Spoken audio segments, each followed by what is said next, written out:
Hello and welcome to my channel मामा की class.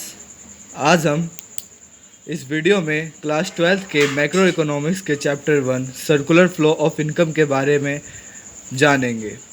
Circular flow of income बहुत important chapter है exam के point of view से। तो सर्कुलर फ्लो ऑफ इनकम को जानने के लिए हमें उसके सबसे पहले 3 लेवल्स को जानने पड़ेंगे या 3 फेज़ को जानने पड़ेंगे। ये इन लेवल्स में ये जो सर्कुलर फ्लो ऑफ इनकम होता है, तो जो इसकी जो सबसे पहली फ़ेज़ है वो है प्रोडक्शन फ़ेज़, जो दूसरी फ़ेज़ है वो है डिस्ट्रीब्यूशन फ़ेज़ और जो थर्ड फ़ेज़ है वो है डिस्पोजिशन फ़ेज़। तो इन तीनों फेज़ में ये सर्कुलर फ्लो ऑफ मोशन ये circular flow of income complete होता है। तो सर्कुलर फ्लो ऑफ इनकम का जो पहला फेज़ है वो प्रोडक्शन फेज़ है। तो इसकी डेफिनेशन क्या है? In this phase firms produce goods and services with the help of factors of production.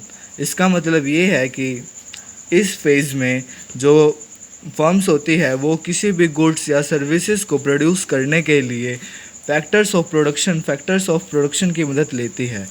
इसमें लैंड आती है, लेबर आती है, कैपिटल और एंटरप्राइज आता है। और इस प्रोडक्शन फेज़ का एक और नाम है जिसे हम जनरेशन ऑफ इनकम कहते हैं। अब जो सेकंड फेज़ है ये है डिस्ट्रीब्यूशन फेज़। जो डिस्ट्रीब्यूशन फेज़ है ये आप नाम से समझ सकते हैं, इस फेज़ में डिस्ट्रीब्यूट होता है। देखिए हमने फर्स्ट फेज़ प्रोडक्शन फेज़ में क्या किया, हमने पहले फेज़ प्रोडक्शन फेज़ में फैक्टर्स ऑफ प्रोडक्शन की मदद से प्रोडक्ट को प्रोड्यूस किया है, ठीक है। तो इसमें क्या था, इसमें लैंड था, तो जो हमने हाउस होल्ड से लैंड लिया उसको हमने रेंट दे दिया, पे कर दिया। लेबर को हमने वेजेस पे कर दी, कैपिटल से इंटरेस्ट मिला और एंटरप्रेन्योर को लास्ट में प्रॉफिट मिला, है ना। तो यही है डिस्ट्रीब्यूशन फेज़। इसमें हमने फैक्टर्स ऑफ प्रोडक्शन को फैक्टर्स ऑफ पेमेंट्स के ज़रिए पे कर दिया सब चीज़। और जो थर्ड आता है ये है डिस्पोजिशन फेज़। इस फेज़ में क्या है, in this phase the income received by factors of production is spent on goods and services produced by firms। इसका मतलब ये है कि इस फेज़ में देखिए जो फर्म थी उसने प्रोडक्ट को प्रोड्यूस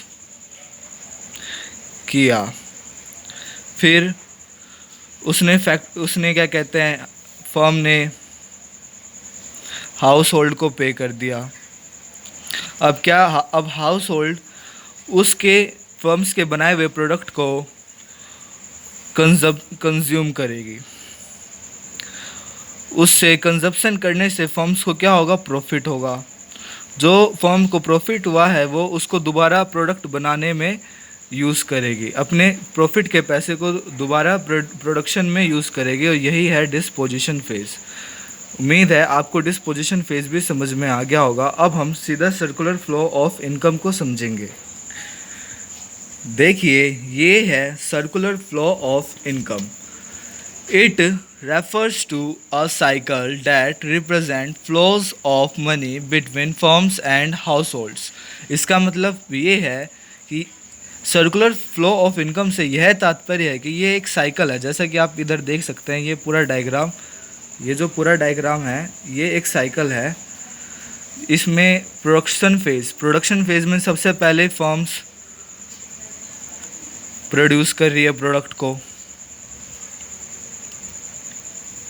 ठीक है। यहाँ पे ऑलराइट, यहाँ पे फर्म्स प्रोड्यूस कर रही है प्रोडक्ट को, जिसे हम जनरेशन ऑफ इनकम भी कहते हैं इस प्रोडक्शन फेज़ को। फिर ये इनकम फेज़ आता है, यहाँ पे डिस्ट्रीब्यूशन हो रहा है फर्म्स के थ्रू हाउस होल्ड्स को, इसे हम इनकम फेज़ भी कहते हैं। और जो थर्ड आता है ये है एक्सपेंडिचर फेज़, ये है डिस्पोजिशन फेज़। इसमें वो अपने प्रॉफिट को यूज़ कर रही है प्रोडक्ट बनाने में।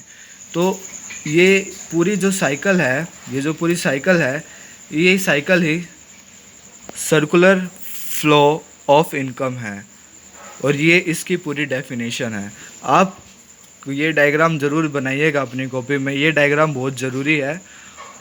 और चलिए चलते हैं। आपका बहुत बहुत शुक्रिया ये वीडियो देखने के लिए। अगर आपको वीडियो पसंद आई है तो लाइक कीजिएगा, इसको ज़्यादा से ज़्यादा शेयर कीजिएगा और सब्सक्राइब करना मत भूलना।